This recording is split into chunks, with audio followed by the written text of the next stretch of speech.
Welcome to TOCHI Stories. Please don't forget to like, subscribe, and turn on post notification because it will mean the whole world to me. Now let's get right into the story. Brace yourself.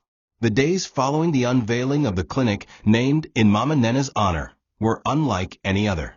The village, once divided by whispers and indifference, now hummed with gratitude. Women who had suffered in silence now had a place to be heard. Children ran freely around the compound, laughing and chasing kites made of brown paper. The air carried a kind of calm that felt like answered prayer, not loud, but steady and soul deep. Mama Nnenna would often sit on a white plastic chair under the mango tree, a soft wrapper around her legs, watching Anyi and Nenna interact with patients and staff like a woman born to lead. Occasionally, her thoughts would wander back to her children. She hadn't heard from them since the court ruling, since her name was scrubbed clean of their accusations, and they had vanished into the cities that had raised their pride and buried their humanity. She had made peace with their silence. Perhaps that was the price of healing, learning to live without those who hurt you the most. Anyi and Nenna flourished in her new role, not because of titles or praise, but because she had found a purpose greater than repayment. The clinic had started small, just a few beds, a delivery room, and a consultation space. But each morning brought a new mother with a story, a sick child with hope, a widow with nowhere else to go. And she gave them all what Nnenna had once given her, dignity. In private, she still referred to the building as Mama's Place, even though others now called it Anyi and Nenna's clinic. She never took the glory for herself.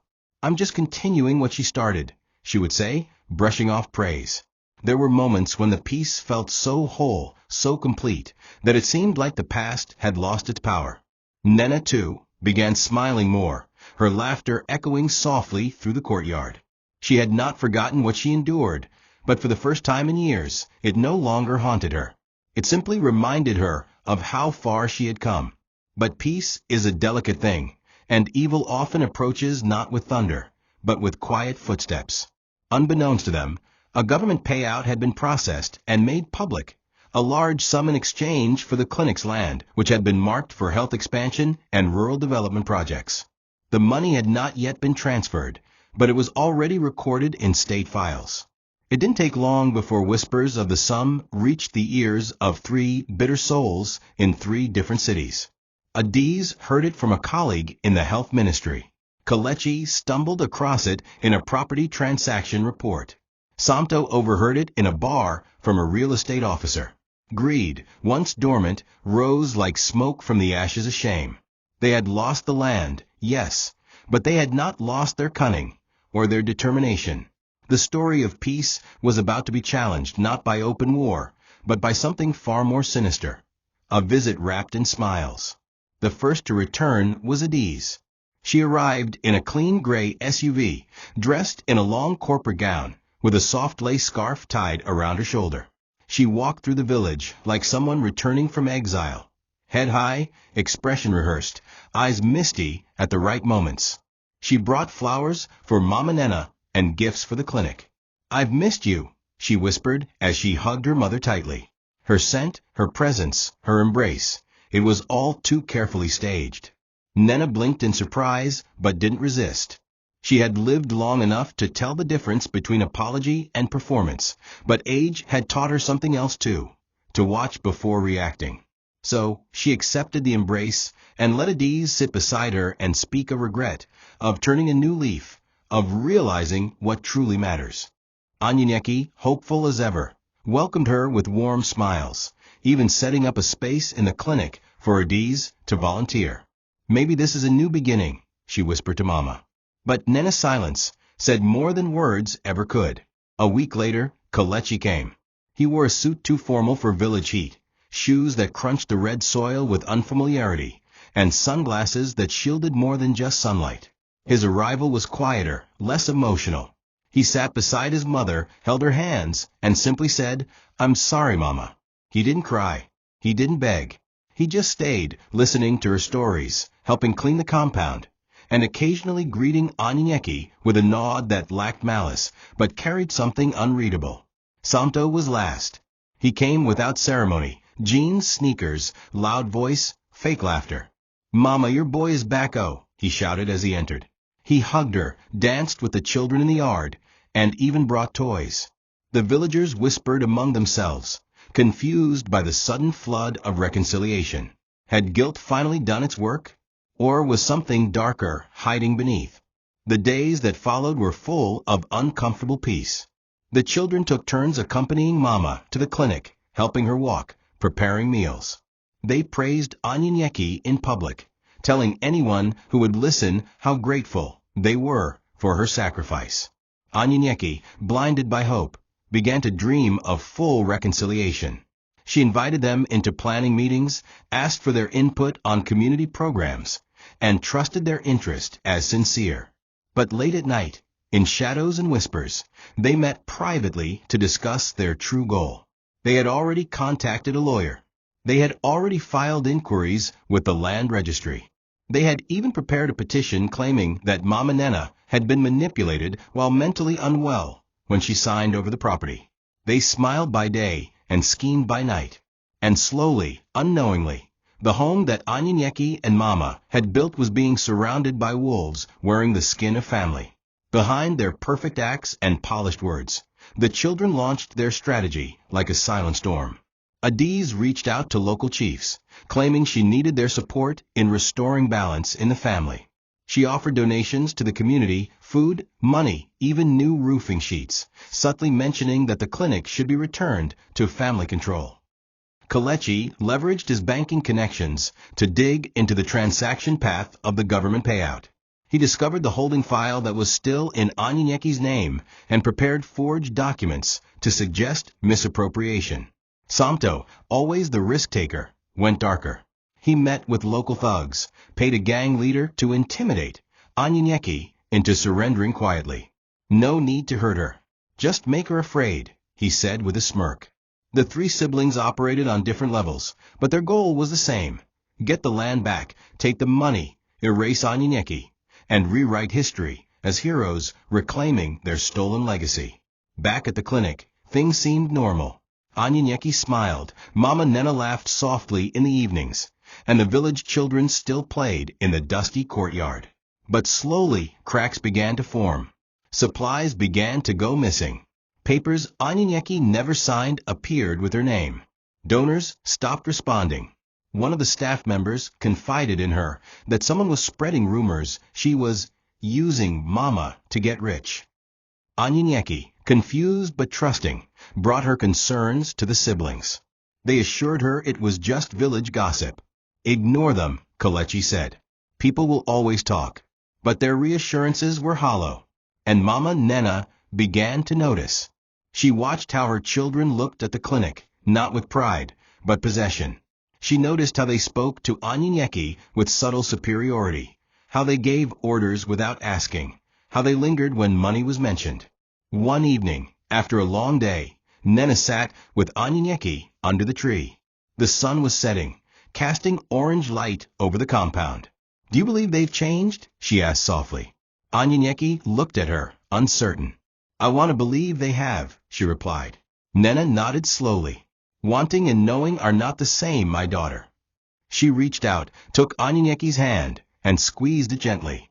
"Listen more with your spirit than your ears. You saved me once. Be careful they don't undo what you gave me." That night, Nnenna couldn't sleep. She stared at the ceiling and whispered to God, asking for wisdom. She had buried her hopes for her children once before. But if they had returned only to betray her again, then this time, she would not go down quietly. She would watch. She would wait. And when the snake beneath the handshake showed its fangs, she would be ready. The silence that followed their sudden love became more dangerous than their previous absence. It gave Anyi and Nenna peace, and in that peace, she lowered her guard, the very thing they waited for. It started with Adiz pulling Mama Nnenna aside on a quiet afternoon. "Mama," she whispered, "I know Anyi and Nenna has helped you, but don't you think it's strange that she controls everything now? Even your medications, your visitors, your accounts?" Mama Nnenna looked up, her brows drawn together. "She has done more than any of you," she said gently. But Adiz wasn't discouraged.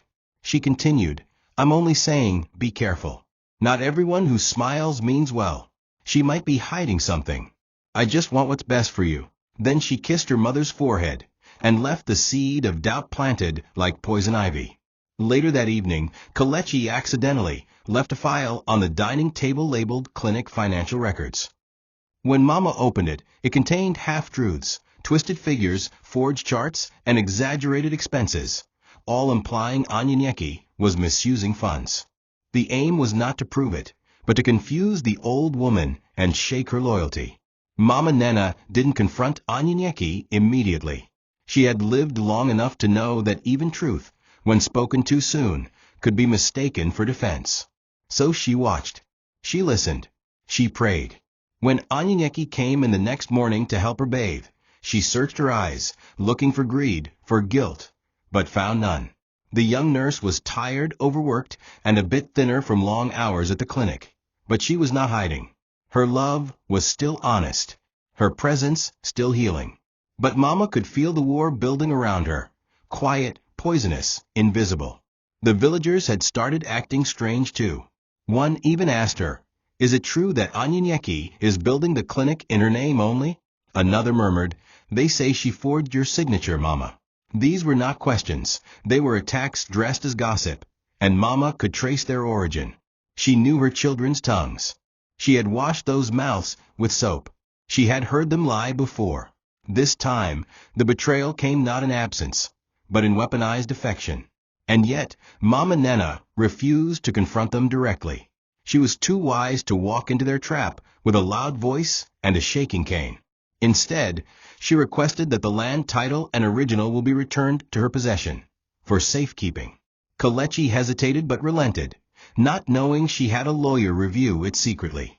She also began writing daily journal entries and speaking to her phone, short voice notes of her thoughts, fears, and suspicions. She did not know how long she had left, but she understood that wisdom, unlike youth, must leave behind proof. One night, as rain fell outside and thunder cracked over the hills, Mama sat on her bed, whispering into her phone, "They want to turn me against the only one who didn't leave me to die. I see what they're doing. I'm old, not blind." Then she hid the phone inside the hollow of her walking stick and lay down, pretending to be weak. Her children were playing a game, but this time she had learned the rules.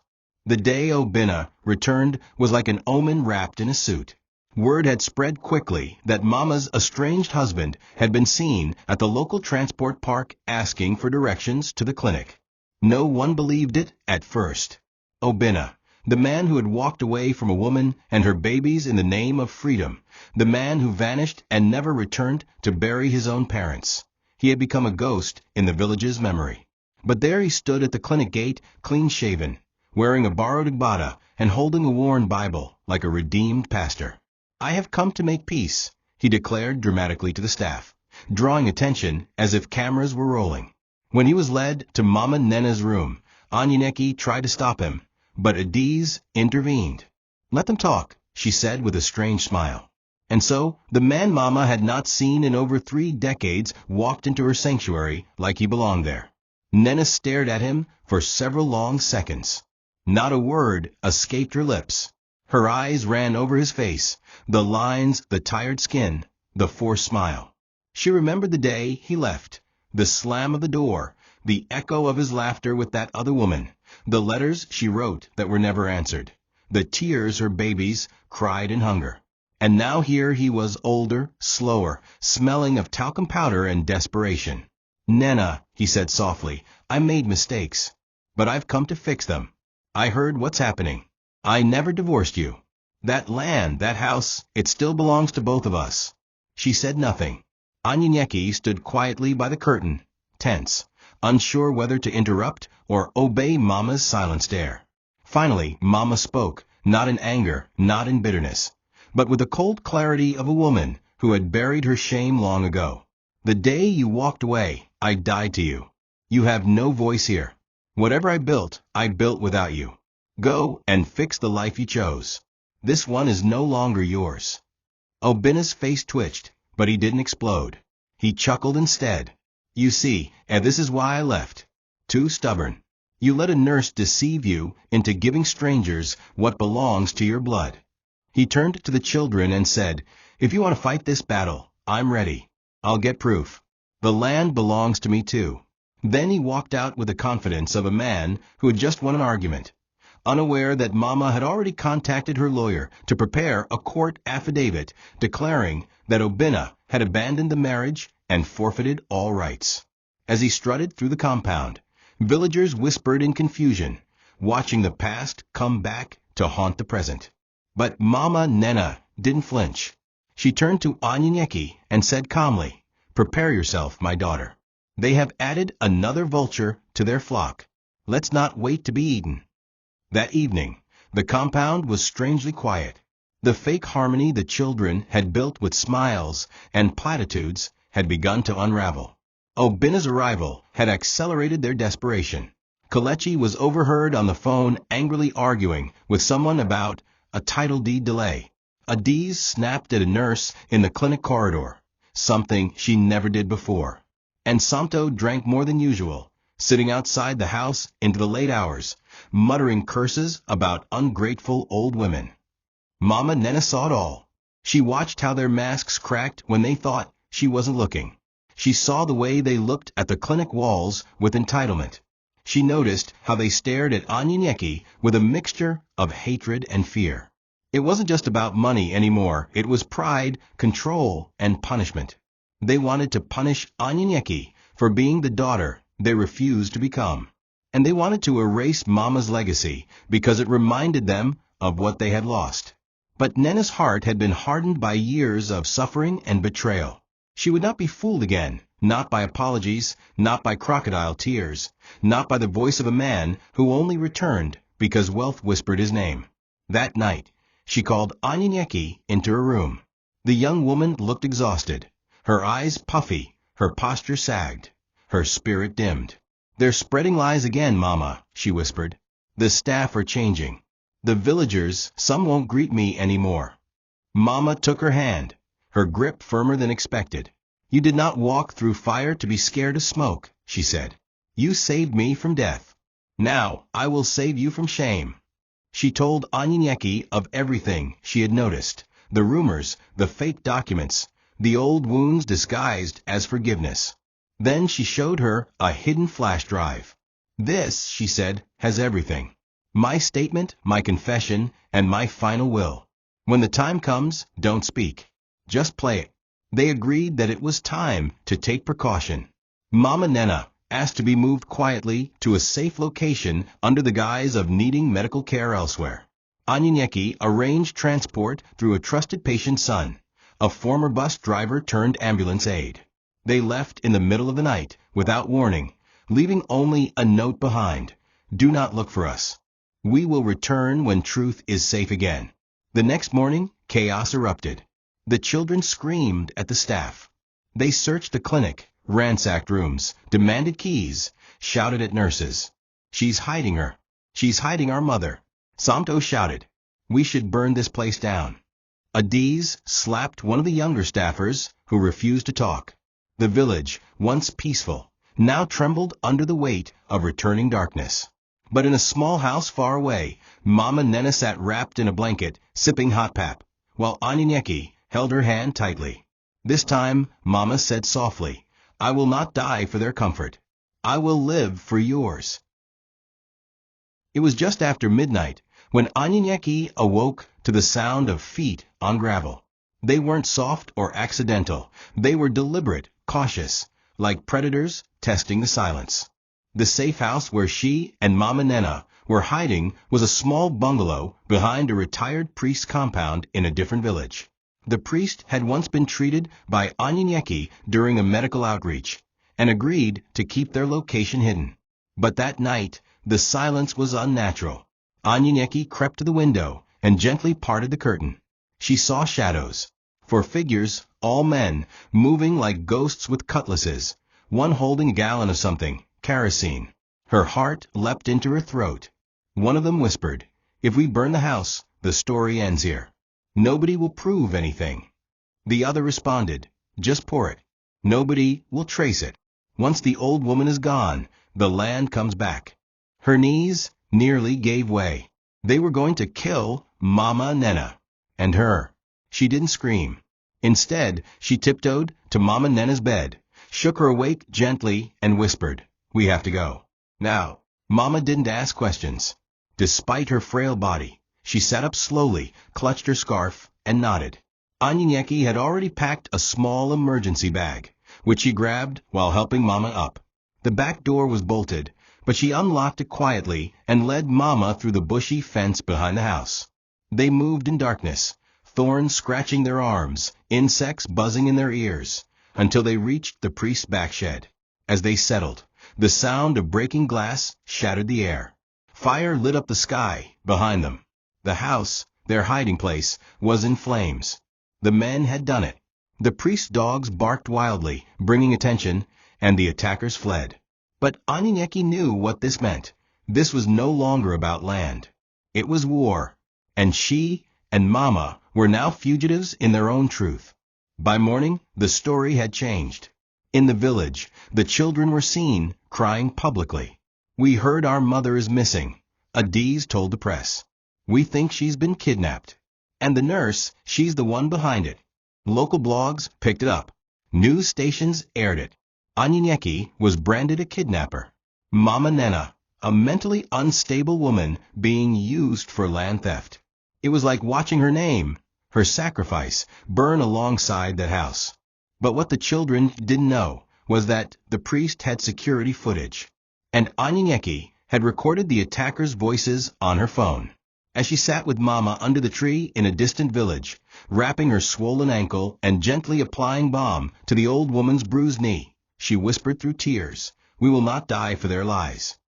And Mama, with eyes dimmed by smoke and betrayal, simply replied, "Then let truth fight for us. It's stronger than blood." Back in the village, the air had grown tense and sour. Elders who once greeted Anyi and Nenna with smiles now averted their eyes. Women who once brought soup for Mama Nnenna's recovery now crossed the street when her name was mentioned. The clinic had slowed down too.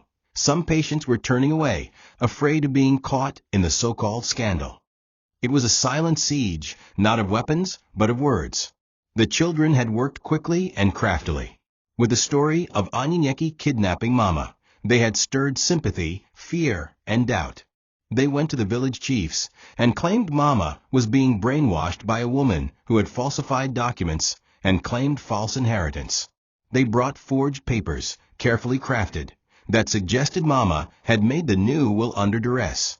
Adiz even presented an old photograph of Mama looking ill, claiming it was taken the same day the will was signed. "Would any mother give away everything like that?" she cried. "Please help us save her from this manipulation." The chiefs, some of them already bribed, started murmuring support. Rumors spread fast, like termites in wood. The people were not evil, but they were used to drama and easily swayed by appearances. After all, Adiz spoke English fluently, Kelechi wore a sharp suit, and Samto returned with a Hilux and police escort. Meanwhile, Anyi and Nenna and Mama were nowhere to be seen. Their silence was painted as guilt. Even the village pastor began preaching about greedy strangers who enter homes with false kindness. But the biggest blow came when the children announced they were reclaiming the land for the family legacy. They went with caterpillars and engineers and began fencing the clinic area. They pulled down part of the signboard and replaced it with a banner that read, "Coming soon. The Nnenna Memorial Plaza, a project of her true family." The villagers clapped. People took photos. Even a newspaper came to cover it. Anyi and Nenna, still in hiding, saw it all online and cried like a wounded animal. "They're erasing everything, Mama," she sobbed. "Even your name." Mama Nnenna said nothing. Her face was unreadable, not broken, but hollow. "I carried them in my womb," she said finally, "but they are now strangers to my blood." Then she took Anyi and Nenna's hand, brought out her phone, and opened the final video. "It's time," she said. "The world should see the truth." Anyi and Nenna uploaded it through an encrypted source and sent it to a local journalist she once treated during a malaria outbreak. The journalist, loyal and stunned by what he saw, promised to publish it, not as news, but as testimony. That night, as the clinic gates were being repainted and champagne bottles popped by the children in celebration. The truth began crawling out, quietly, softly, like sunrise preparing to scatter the night. In the small, humid room where they hid, Mama Nnenna's body had begun to give in. Her cough deepened. Her strength waned. Anyi and Nenna begged her to let them go to a bigger hospital, but Mama refused. No more hospitals. I've slept in too many white sheets and prayed under too many blinking lights. She spent her last days surrounded by quiet. No wires, no machines, just the buzz of crickets and the whisper of God. Every evening, Anyi and Nenna played her favorite hymn on her phone, and Mama would hum along. But even her hums grew faint, like leaves losing color before falling. One morning, Anyi and Nenna woke up and found Mama sitting on the wooden chair by the window, her Bible open on her lap, her eyes closed. For a moment, she thought she had passed, but Mama opened her eyes and smiled weakly. "I was just talking to him," she whispered, "telling him I'm tired, but grateful." Anyi and Nenna tried to stay strong. She continued massaging Mama's feet, preparing light soups, reading aloud, and journaling everything. But inside, she was breaking. The woman who had once been left to die was now slipping away in the arms of the only one who chose her. Anyi and Nenna recorded their final conversations, not for the court, but for herself. "Why do you still fight for me, Mama?" she asked one day. Mama Nnenna reached up with a trembling hand and touched her face. "Because you never made me beg for love. My own blood did. But you gave it freely." Anyi and Nenna couldn't hold back her tears. "But you're all I have," she said. "If you go," Mama smiled again, eyes wet, "then you will have my story, and my story will protect you." That evening, a knock came. A young boy handed Anyi and Nenna a brown envelope and ran. Inside were court papers, a new lawsuit filed against her for kidnapping, fraud, and attempted murder. Stamped. Signed. The children were moving fast. Bribes had opened doors, and the media was spinning the narrative hard.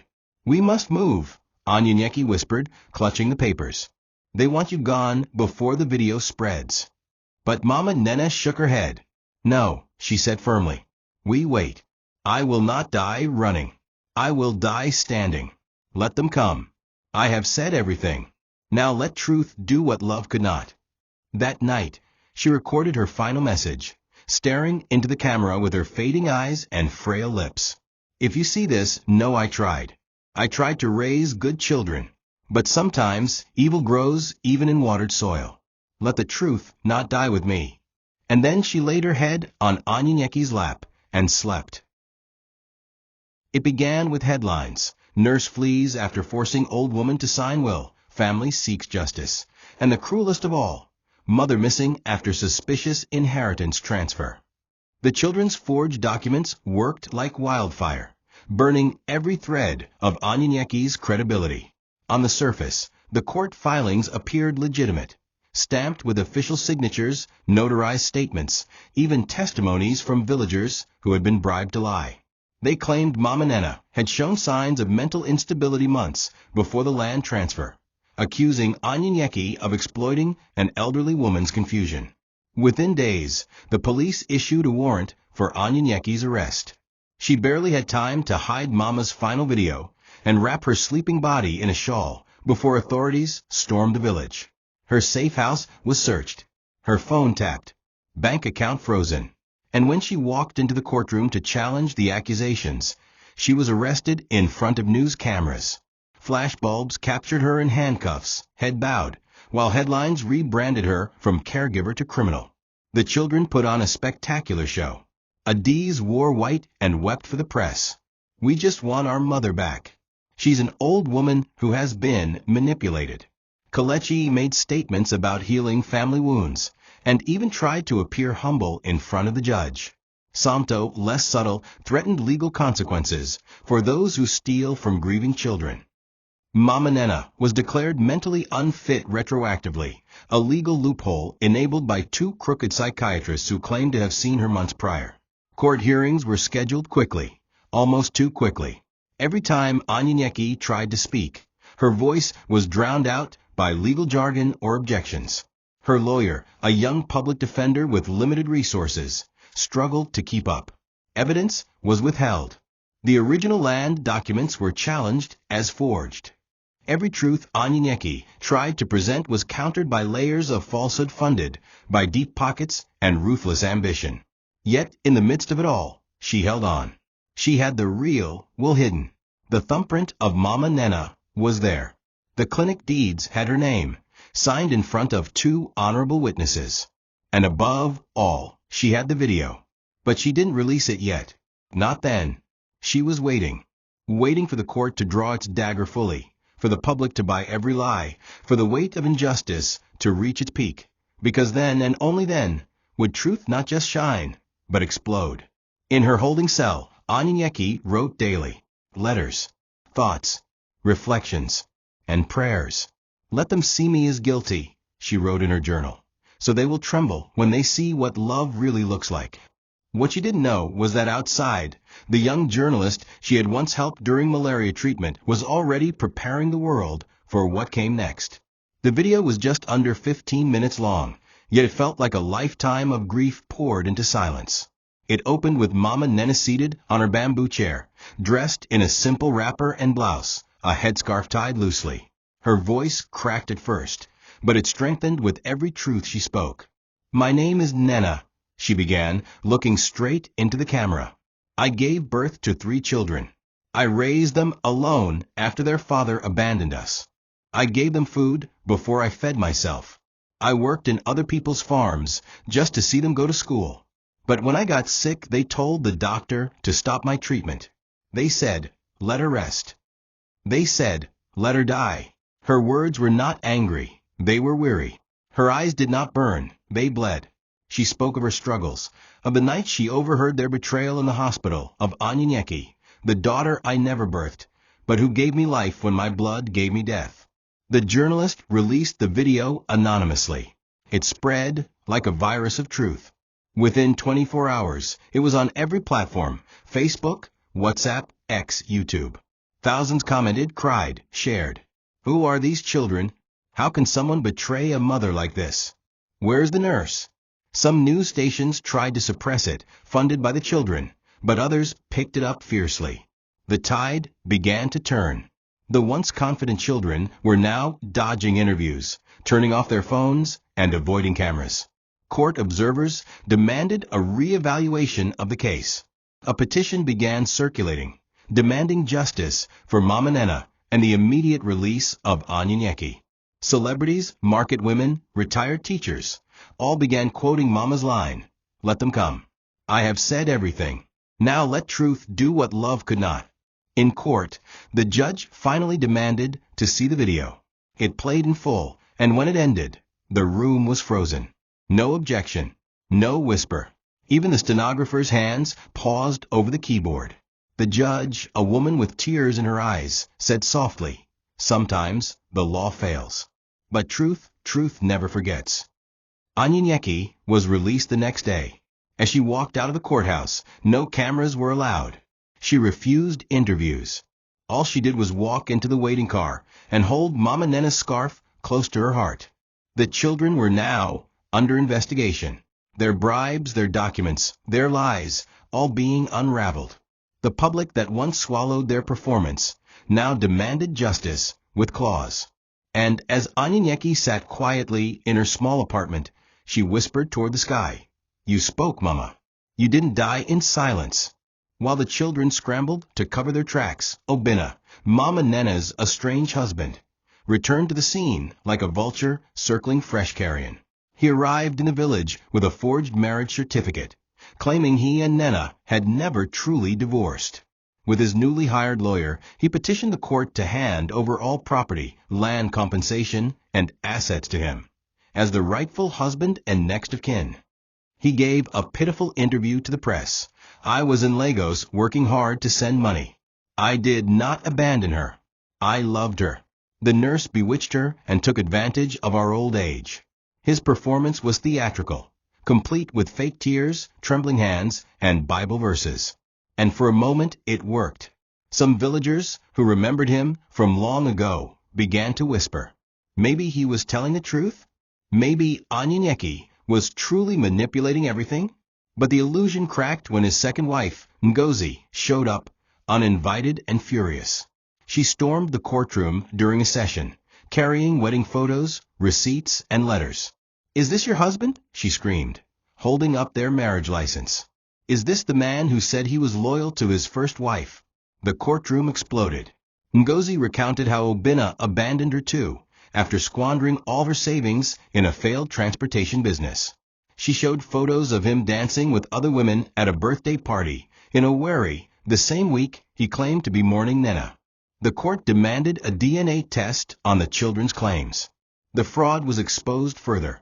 Obinna had not only abandoned Nnenna, but had tried to sell off the village land years ago without her consent. Now he was just returning because of the government payout. A scavenger. A liar. The judge called it the most disgraceful display of greed I've ever witnessed. With Obinna's deceit revealed, his legal claim collapsed. His lawyer abandoned him. His image shattered. He was detained for document forgery and obstruction of justice. Outside the courtroom, Anyi and Nenna stood silently, holding a framed photo of Mama Nnenna, not saying a word. The noise around her meant nothing. She had fought too long, lost too much, cried too deeply. Now, all that mattered was that the woman who loved her as a mother had been heard, truly heard. As Obinna was dragged into the prison van, villagers who once doubted began to bow their heads in shame. And as Anyi and Nenna walked away from the courthouse steps, she whispered, "Mama, the last lie has fallen. You can rest now." The funeral was supposed to be a private affair, a final attempt by the children to control the narrative and paint themselves as the loving offspring of a tragic tale. In a rush, they arranged for Mama Nnenna's body to be moved from the community morgue and scheduled a small service in the village without public notice. Black and gold banners lined the dusty road leading to the old compound. Adiz wore a black lace gown, holding a handkerchief to her nose dramatically as cameras rolled. Kelechi arrived with suited men from the press, giving interviews about a beloved mother gone too soon. Samto shouted orders, ensuring no one from the opposing camp, especially Anyi and Nenna, would be allowed to disrupt the peaceful burial. But what they didn't know was that Anyi and Nenna had already obtained a court injunction stopping the burial. With the support of Nenna's original will, a forensic handwriting expert's report, and the video testimony now admitted as legal evidence, the judge ruled that no burial could proceed without Anyi and Nenna's presence and consent. As the casket was being lowered, the village square filled with murmurs. A convoy of motorcycles arrived, led by 2 court officers carrying the injunction. Anyi and Nenna walked behind them, her step slow, her face unreadable. She wasn't dressed for spectacle, just a plain Ankara gown, head wrapped in blue, holding a small bouquet of white lilies. The crowd froze. Adi screamed, "She's here to cause problems," but no one moved. Anyi and Nenna walked to the front of the crowd, stood beside the coffin, and gently placed the lilies on top. Then she looked at the crowd and softly said, "I have not come to fight. I have come to honor a woman who loved even when it cost her everything." The court officers then handed over the injunction, halting the burial. The press that once smeared Anyi and Nenna now turned their cameras toward her, the silence in the village loud enough to crush hearts. The burial was postponed. A new date was scheduled with full oversight from the court, and this time, Anyi and Nenna had full legal control over Mama Nnenna's rights. She chose a quiet hill just behind the clinic. The gravestone read, "Here lies the voice they tried to silence." The ceremony was small, just her, a few clinic staff, the village priest, and an old woman who once shared farm tools with Nnenna during their youth. As the dust covered the casket, Anyi and Nenna wept quietly, not because she had lost the battle, but because she missed her mother. She had not only lost the woman who saved her, but the one person who believed in her when she didn't believe in herself. That night, she lit a candle and placed it beside Mama's old scarf in her home. "Sleep now," she whispered. "They buried your body, but your truth is already resurrected." With the funeral behind her and the legal ground beneath her finally firm, Anyi and Nenna took a breath, but peace, it seemed, was not ready to stay. Weeks later, while walking home after a late shift, she was followed. At first, she thought it was her imagination. The footsteps stopped when she turned, the shadows scattered when she called out. But then one night, just outside her home, she found a note pinned to her door. You won't keep it forever. The land is not yours. A week later, her tires were slashed. Then her home window shattered at midnight. One of the nurses living nearby heard shouting, male voices, and ran to intervene. The attackers fled, but they left behind a voice recorder, one that played the same message repeatedly. Walk away, or we bury you next. It was no longer threats wrapped in smiles. The children, desperate and cornered, had gone feral. They wanted the land, the wealth, the name, even if it meant blood. Anyi and Nenna filed multiple police reports, but the local station hesitated. Rumor had it that some of the officials had already been bribed. Her calls went unanswered. The officers said things like, "Are you sure you're not exaggerating?" and people threaten each other all the time. It became clear she needed to protect herself. She hired a private investigator, a former police detective who once owed his daughter's survival to a free treatment from the clinic. He traced phone calls, reviewed hospital entry logs, and slowly compiled a case. Soon, they discovered that two of the masked attackers were linked to Kelechi's former employee, a security guard who had been laid off for theft. When confronted, the man confessed to being paid to scare Anyi and Nenna into leaving the property and transferring ownership back to the family. With this confession and mounting evidence of threats and bribery, Anyi and Nenna and her lawyer prepared a full-scale criminal suit against the three children. When the trial opened, people expected it to be messy, and it was. Anyi and Nenna detailed every incident, every injury. Her home videos were shown, her injury photos displayed, and her attacker's testimony played in court. But she didn't break down. She stood with steady breath, reading her final testimony. They tried to kill me because I cared. But the truth that Mama taught me, it doesn't die. It multiplies. Outside, crowds gathered with placards that read justice for Mama Nnenna and protect Anyi and Nenna. The media, once biased, now reported in her favor. The tide of sympathy had become a storm of outrage. What began as a lonely nurse honoring an old woman had become a national call for justice. And this time, justice listened. The courtroom on the final day was packed, not just with reporters and lawyers, but with ordinary villagers, nursing students, retired teachers, and women who had once shared similar stories of abandonment and betrayal. It was more than a trial now. It had become a symbol of the fight between truth and blood, between love and greed. The children sat on the defense bench, dressed in dark suits and pale faces. Their once arrogant eyes now darted nervously.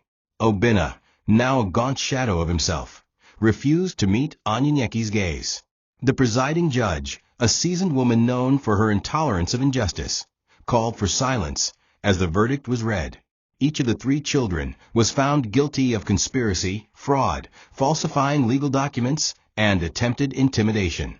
Obinna was sentenced for forgery and perjury, with an additional charge of obstruction during a federal investigation.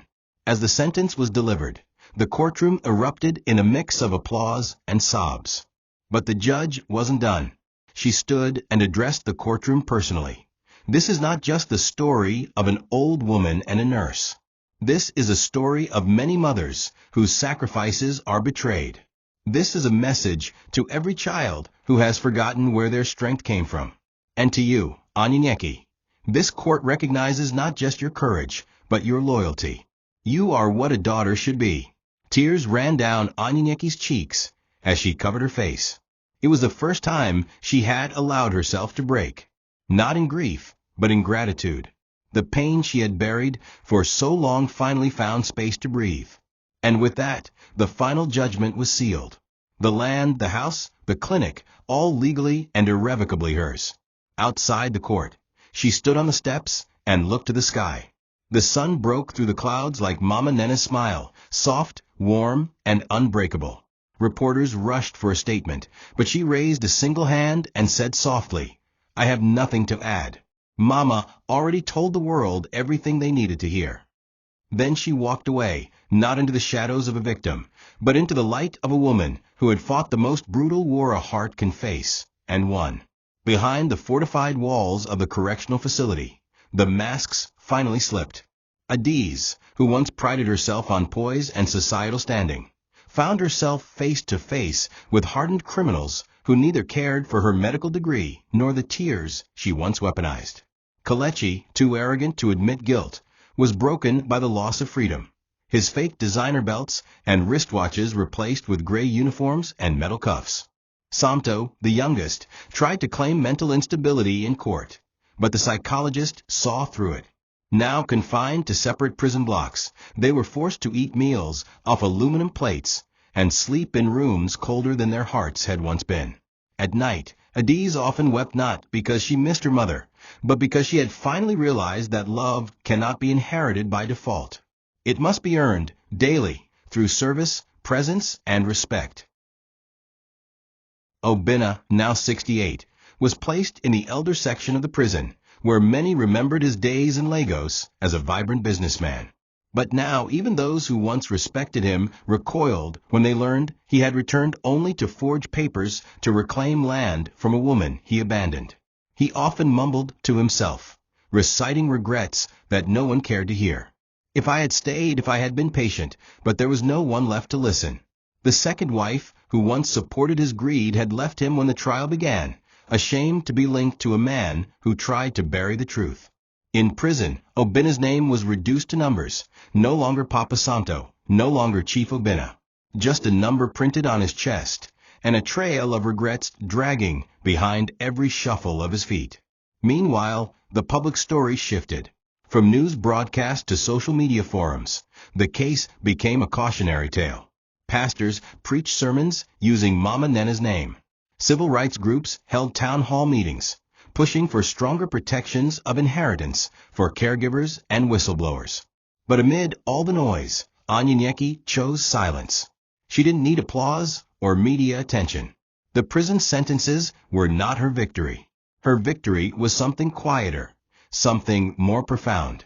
It was the fact that she could now walk freely through the village, past the land she nearly died defending, and see Mama's flowers blooming where others once plotted evil. Her heart, though bruised, had not hardened. That, she believed, was her real triumph. The clinic that had once been ridiculed and plotted against now stood tall, bathed in fresh paint and crowned with solar panels. With donations pouring in from silent supporters across the state, Anyi and Nenna expanded the clinic modestly, not in size, but in impact. She added a small maternity wing, stocked with clean beds and essential supplies, offering care to women who couldn't afford private hospitals. She trained 2 assistants from a village, mentoring them with the same compassion Mama Nnenna had once shown her. There were no foundation launch ceremonies, no ribbon cuttings, no camera crews. Anyi and Nenna had learned that the most powerful legacies are built in silence, not in noise, but in hands that heal. At the entrance of the clinic, a new sign was mounted: Nenna Anyi and Nenna Health Center.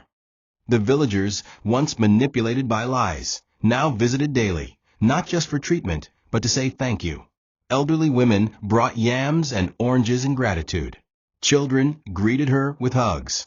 And some of the same elders who once believed the children's forged stories now sat on benches, quietly helping with gardening and record-keeping. The clinic had become more than a place of healing. It was a shrine of memory, of what kindness can build and what evil will never destroy. Even at night, when the wind passed through the corridors, it whispered peace, the kind that only follows long battles fought with dignity. One room in the clinic remained locked for a time. It was Mama Nnenna's former room, preserved just as it had been during her final days. Anyi and Nenna kept it intact, only entering on her toughest days, when the world felt heavy and the burden of memory threatened to overwhelm her. She would sit on the edge of the bed, hold Mama's old scarf in her hand, and whisper all the things she never had time to say. I hope you're proud of me. I hope I made it worth it. And each time she felt something, not a voice, but a warmth, that assured her Mama was still watching, still protecting. The clinic stood not just because of cement and labor, but because a broken old woman once gave a little girl the chance to dream. As part of the final renovations to the clinic, a local artist, a boy Anyi and Nenna had once helped treat during a malaria crisis, returned with a proposal. He wanted to paint a mural on the outside wall of the clinic, something that captured the full story without needing a single word. Anyi and Nenna agreed, and for 2 weeks the boy worked under the shade of a mango tree. Villagers watched quietly as images began to emerge. A young Mama Nnenna carrying a baby on her back while farming, a frail Nenna lying in bed, overhearing her children's betrayal, and finally, an older Nenna holding Anyi and Nenna's hand, smiling at a new building in the distance.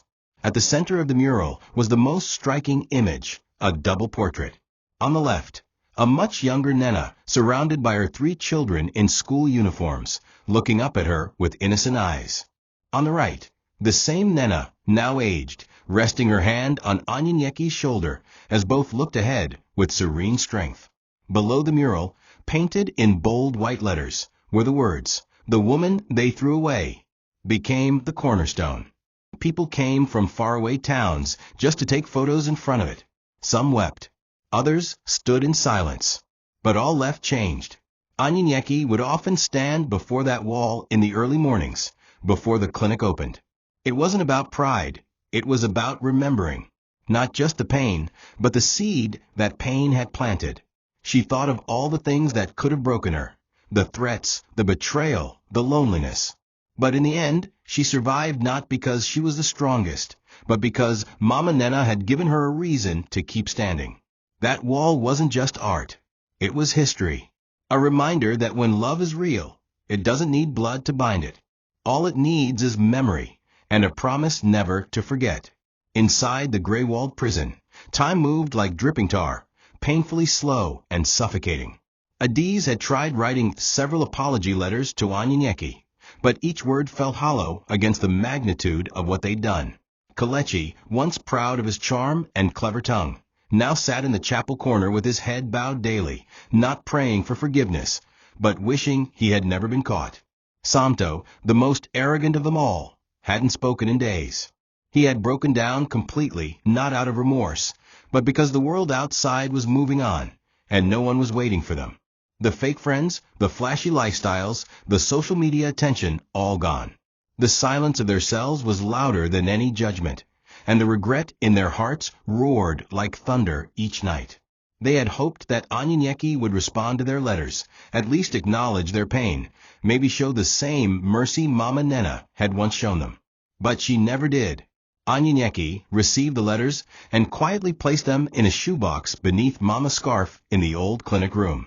She read them once and wept, not because she wanted revenge, but because it hurt to see how far blood could fall from grace. She knew they weren't writing out of love. They wrote because they had no other choice, because the world had turned its back on them the same way they once turned their backs on the woman who gave them life. One day, Anyi and Nenna visited Mama Nnenna's grave, a modest tombstone beneath a blooming tree in the backyard of the clinic. In her hands, she carried the shoebox filled with their letters.